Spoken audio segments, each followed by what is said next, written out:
So, time now for more sci-fi nostalgia from yesteryear, beginning with Crusade, which was a spin-off of Babylon 5. This aired in September 1999. It was set 5 years after Babylon 5 and told the story of the crew of the Victory-class starship Excalibur, who were tasked with looking for a cure for a plague that the Drac released on Earth. All life on the planet would die within 5 years. The show had a decent cast, the same rich lore and mythology world building of its predecessor series, but I don't think the budget was there to really do J. Michael Straczynski's vision justice, in my opinion. I never felt the same about the show as I did Babylon 5, which was always going to be a tough act to follow. Also, the series wasn't helped by the fact that during the initial run, the episodes weren't aired in correct order. And aside from that, I didn't like the opening credits. I thought they were extremely cheap and kind of cheesy. The series was cancelled after 13 episodes. The series starred Gary Cole as Captain Matthew Gideon, and Daniel Day Kim played Lieutenant John Matheson. Tracy Scoggins was on the show. She also, of course, appeared as Captain Elizabeth Lockley on Babylon 5.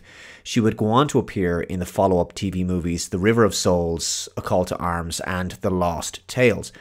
Most recently, she returned to the role in the animated Babylon 5 film The Road Home. Now, I bring up The Lost Tales because it was an interesting concept. It was supposed to be an anthology series based in the Babylon 5 universe. It was released in 2006, specifically on DVD. Only 2 parts were produced. Voices in the Dark over here and Voices in the Dark over there, focusing on 2 different stories, one involving Colonel Lockley and the other President Sheridan, based before the destruction, of course, of Babylon 5 in the final episode of this series. I liked the concept of The Lost Tales, but it wasn't continued because, although Warner Brothers wanted more episodes, they were unwilling to increase the budget, and J. Michael Straczynski was only interested in a big-budget cinematic production. So, moving on now to the next series in today's list, Dark Angel. Who could forget that one? Jessica Alba's breakthrough role. She played Max, a genetically enhanced human.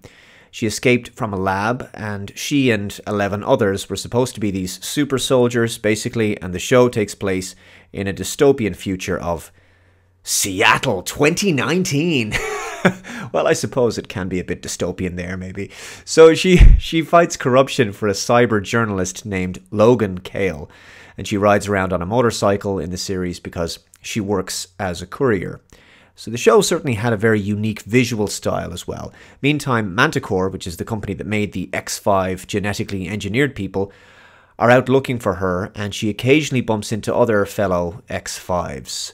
The show was created by James Cameron and Charles H. Eagley. It was actually a decent premise for a show with some good episodes, and there were plans for a 3rd season, but the show wasn't cheap to make, and Fox ultimately cancelled it after the 2nd season, so as to make room for Joss Whedon's Firefly, which itself lasted less than a full season.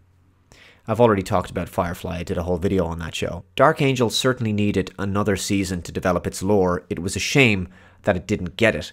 Incidentally, another Star Trek alumni appeared on that show. The character of Colonel Donald Lydecker is played by John Savage, who of course played Captain Rudy Ransom in the Voyager 2-parter Equinox, Part 1 and 2. Now, people have asked me about a few other shows. Mutant X was mentioned in the comments of a previous video, and that show began in 2001 and finished after 3 seasons.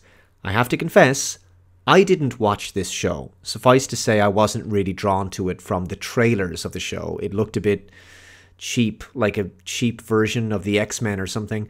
I'm sure there's people in the comments who really enjoyed this show, but I can't comment on it any further than that. Also, I was asked to comment on the show 7 Days. This was another show I have to confess I didn't watch at the time, but not because I didn't like the concept. In fact, I find the concept very intriguing.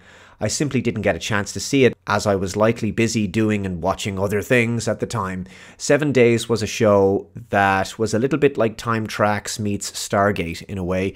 It was about a secret government NSA program called Project Backstop, which was based upon alien technology found at Roswell, New Mexico, that allowed one person to travel back in time 7 days to stop disasters from happening, and the policy was that these jumps back in time had to be related to national security reasons because the power supply was limited. Now, that show ran for 3 seasons from 1998 to 2001.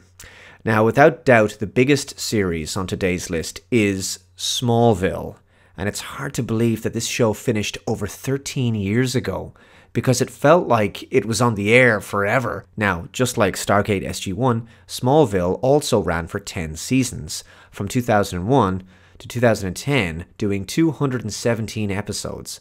And it told the story of a young Clark Kent before he became Superman, beginning before he could even fly, back in Smallville in his teenage years, and then the show progressed to his college years, and then eventually working at the Daily Planet. Clark Kent was played by Tom Welling. Now, this was an entirely new continuity all of its own, so it wasn't a prequel or something to Lois and Clark. It also explored an early friendship between Clark and a young Lex Luthor played by Michael Rosenbaum. The show was mostly standalone in the beginning, but story arcs did follow later. Lois Lane didn't actually show up on the show until the 4th season, and she was played by Erica Durance. The cast changed quite a lot over the years, and Clark's development into Superman took quite a while. Because of the sheer length of the series, it was able to introduce lots of characters from the Superman DC comic book mythology, including General Zod, Cyborg, Dr. Fate, Stargirl, and Green Arrow, among others. The show became progressively darker as it went on, after its fairly light and upbeat beginnings, with a brilliant series finale seeing the return of Lex Luthor and Clark finally embracing his Superman identity and having a relationship with Lois. It only took 10 seasons to get there. The ending music and end credits were even changed to the closing credits and music from the Christopher Reeve Superman movies, which was a really nice touch. It was certainly a very satisfying ending to that series. Smallville is definitely a series I can recommend. Tom Welling and Erica Durance would reprise their roles in a Batwoman episode for Crisis on Infinite Earths Part 2, which aired in 2019, which was all of that multiverse stuff. It's hard to believe that was 4 years ago already.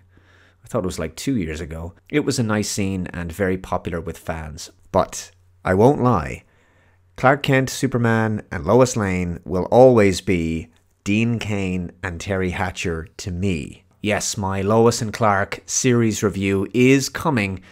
I just haven't finished the entire series yet. I'm rewatching it from the beginning at the moment. I am halfway through season 2, so stay tuned for that. Now, I'm going to leave it there for today, guys. Finally, check out another Subscribe Star exclusive video linked below. And this one is about Doctor Who, specifically the ridiculous decision to update the appearance of the villain Davros. I make additional premium content for my Subscribe Star supporters every month, and you can access that content for a donation of just $1. So let me know your thoughts on today's trip down sci-fi memory lane. Thank you for watching, and I'll see you next time. Bye-bye.